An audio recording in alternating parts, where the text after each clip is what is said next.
how to install and download Half-Life. So yan guys, kung natapos nyo download, click lang Half-Life Complete Collection. And then, you'll be greeted sa 4 ka zip file. So, kung download na kayo ng WinRAR, search lang sa WinRAR, punta lang kayo sa website nila. And then, extract to. Yan, hintayin nyo lang. Once tapos nyo na unzip, click nyo lang folder, install. Yes.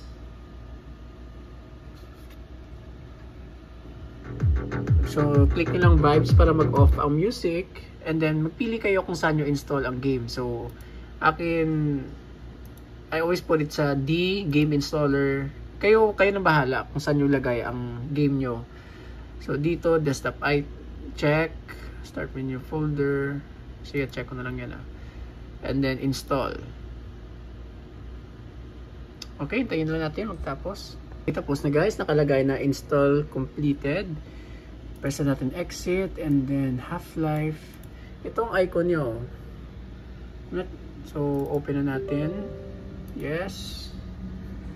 Okay. So, maganda to. So, explain ko lang So, the main game, the part 1 is Half-Life. Half-Life 1.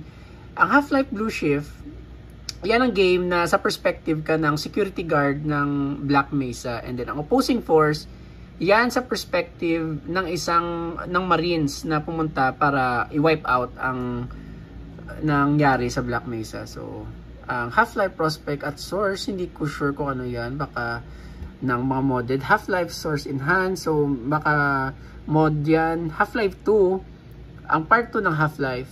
Half-Life 2. So, yan.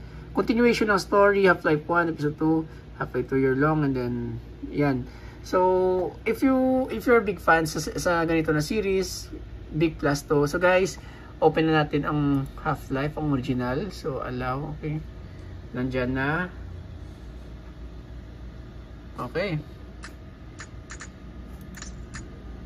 So, lagay natin sa hard play.